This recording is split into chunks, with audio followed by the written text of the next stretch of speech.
Masa pemerintahan Republik Indonesia dipimpin oleh Soeharto dikenal sebagai Orde Baru. Era Orde Baru baru berlangsung pada tahun 1966 sampai tahun 1998. Orde Baru mengusung konsep demokrasi Pancasila. Pelaksanaan Pancasila pada masa ini tercatat pada misi utama pemerintahan Orde Baru. Visi utama pemerintahan Orde Baru ini adalah untuk melaksanakan Pancasila dan Undang-Undang Dasar tahun 1945 secara murni dan konsekuen dalam setiap aspek kehidupan masyarakat Indonesia. Seperti dikutip dari modul Sejarah Indonesia kelas 9 oleh Kementerian Pendidikan dan Kebudayaan tahun 2020. Pedoman penghayatan dan pengalaman Pancasila atau yang biasa disingkat dengan P4 atau Eka Prayesta Pancakarsa adalah sebuah panduan tentang pengalaman Pancasila dalam kehidupan bernegara semasa Orde Baru. Panduan P4 dibentuk dengan ketetapan MPR nomor 2 MPR tahun 1978 tentang Eka Prasetya Pancakarsa yang menjabarkan kelima asas dalam Pancasila menjadi 36 butir pengalaman sebagai pedoman praktis bagi pelaksanaan Pancasila. Produk hukum ini tidak berlaku lagi karena ketetapan MPR dengan sila kerakyatan yang dipimpin oleh hikmat kebijaksanaan dalam permusyawaratan perwakilan manusia Indonesia sebagai warga negara dan warga masyarakat Indonesia mempunyai kedudukan, hak dan kewajiban yang sama. Dalam menggunakan hak-haknya, ia menyadari perlunya selalu diperhatikan dan mengutamakan kepentingan negara dan kepentingan masyarakat.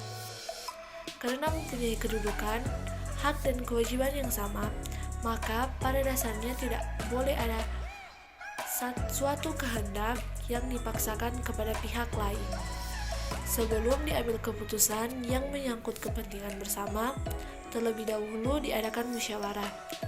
Keputusan diusahakan secara mufakat. Musyawarah untuk mencapai mufakat ini diliputi oleh semangat kekeluargaan yang merupakan ciri khas bangsa Indonesia. Manusia Indonesia menghormati dan menjunjung tinggi setiap hasil keputusan musyawarah, karena itu semua pihak yang bersangkutan harus menerimanya dan melaksanakan. Butir-butir Pancasila dalam masa reformasi menurut TAP MPR nomor 1 MPR 2003 ada perubahan isi butir-butir Pancasila dengan masa sebelumnya sehingga menjadi 45 butir. Butir Pancasila pertama, Ketuhanan Yang Maha Esa, ada 7 butir. Butir Pancasila kedua, Kemanusiaan yang adil dan beradab, ada 10 butir. Butir Pancasila ketiga, Persatuan Indonesia, ada 7 butir. Butir Pancasila keempat, Kerakyatan yang dipimpin oleh hikmat kebijaksanaan dalam permusyawaratan perwakilan, ada 10 butir. Butir Pancasila kelima, Keadilan sosial bagi seluruh rakyat Indonesia, ada 11 butir. Pada awal kehadirannya, Orde Baru memulai langkah pemerintahannya dengan langgam libertarian. Pancasila ditafsirkan sesuai kepentingan kekuasaan pemerintah sehingga tertutup bagi tafsiran lain. Presiden Soeharto menggunakan Pancasila sebagai alat untuk melanggengkan kekuasaannya. Setelah mengeluarkan program P4, pemerintahan Orde Baru kemudian menjadikan Pancasila sebagai asas tunggal bagi semua partai politik dan organisasi kemasyarakatan. Presiden Soeharto dalam pidatonya pada Juli 1983 mengatakan bahwa penerimaan tanpa syarat atas Pancasila penting untuk stabilitasi dan kesatuan nasional. Buktinya terdapat beberapa kebijakan yang dibuat pemerintah Orde Baru terkait dengan pengalaman Pancasila dalam kehidupan bermasyarakat. Beberapa di antaranya yakni program P4, Pedoman Penghayatan dan Pengalaman Pancasila, dan pemberlakuan Pancasila sebagai asas tunggal. Pemerintah kemudian memperluas metode pelaksanaan P4 dengan program-program non-penantaraan yang dinilai cocok untuk semua kalangan. Program tersebut meliputi penggunaan modul dan pertunjukan seni budaya tradisional. Saat ini kebijakan Orde Baru tersebut banyak ditelaah oleh sejawatan dan pengamat politik. Setelah mengeluarkan program P4, pemerintah Orde Baru kemudian menjadikan Pancasila sebagai asas tunggal bagi semua partai politik dan organisasi. Nilai-nilai hasil tafsiran Orde Baru selalu ditanamkan dalam benak masyarakat melalui doktrinasi. Pada masa Orde Baru, pemerintah berusaha menanamkan nilai-nilai politik melalui indoktrinasi. Kebijakan indoktrinasi ialah kebijakan untuk menanamkan suatu paham-paham politik yang dilakukan oleh suatu negara terhadap rakyatnya dengan tujuan tertentu. Warga negara yang berbeda tafsir tidak sepahaman dan tidak melakukan hasil tafsir setiap Orde Baru dianggap melanggar ideologi dan dasar negara. Mengapa banyak warga negara yang berbeda tafsir, khususnya banyak yang menyimpang terhadap Pancasila pada masa Orde Baru? Meski stabilitas politik tercapai dan pembangunan ekonomi dapat raih, namun kebebasan dan hak warga negara diatur dalam konstitusi. Penyimpangan pun terjadi tidak dapat diabaikan dan merugikan banyak pihak. Melalui berbagai legitimasi hukum, Orde Baru menjadikan Pancasila sebagai alat legitimasi politik. Sebagai falsafah bangsa Indonesia, Pancasila cuma dijadikan alat legitimasi sebuah rezim politik. Bahkan di masyarakat Indonesia sendiri, keberadaan Pancasila juga makin kurang peranannya sehingga muncul paham-paham baru di Indonesia, seperti kapitalis dan liberal. Dampaknya Pancasila tidak tertanam pada diri dan jiwa anak-anak bangsa, sehingga tak heran jika saat ini kondisi bangsa sendiri sudah dalam keadaan kritis dan diambang dekandensi.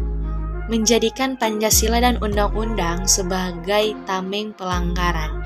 Nah, ada beberapa manfaat Pancasila dan undang-undang dijadikan tameng pelanggaran. Yang pertama, Pancasila dijadikan tameng agar masyarakat tidak mudah dibenturkan. Dan yang kedua, menegakkan undang-undang sebagai tameng toleransi. Dan yang ketiga, menjadikan Pancasila sebagai tameng memperkuat negara Indonesia. Pancasila selalu identik dengan rezim Orde Baru karena ketika Soeharto menjadi Presiden RI, 5 bunyi Pancasila juga dijadikan sebagai landasan negara selama rezim Orde, kendati sempat terjadi polemik dalam sejarahnya. Menerapkan Pancasila di masa Orde Baru. Pemerintahan Orde Baru mempunyai visi utama dengan menjalankan nilai-nilai Pancasila dan Undang-Undang Dasar dalam kehidupan masyarakat serta bernegara. Upaya penerapan Pancasila di rezim ini salah satunya adalah penyederhanaan partai politik dibatasi hanya berjumlah 3, meliputi Partai Demokrasi Indonesia atau PDI, Partai Persatuan Pembangunan PPP, dan Partai Golkar. Bukan hanya itu, rezim Orde Baru mewajibkan Pancasila sebagai asas tunggal. Oleh sebab itu, baik organisasi masyarakat hingga partai politik harus menjadikan Pancasila sebagai pedoman utama dalam menjalankan kegiatan. Pancasila yang murni akan terus mengalami perkembangan sesuai zamannya jika pernah disalahgunakan demi kepentingan penguasa. Dengan begitu, pasang surut selalu ada dalam kehidupan berbangsa dan bernegara.